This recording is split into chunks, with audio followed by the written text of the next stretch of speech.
Hello guys, good evening. Ito yung mga float na ipinarid noong February 10. Ito yung mga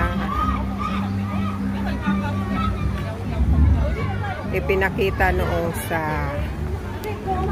during the showdown sa Macau Tower.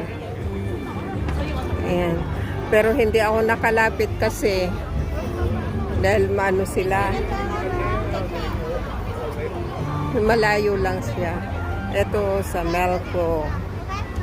Ayan. Ito sa Sands naman. Ayan. Ayan, maganda yan. Maganda ang pagdekorasyon nila talaga.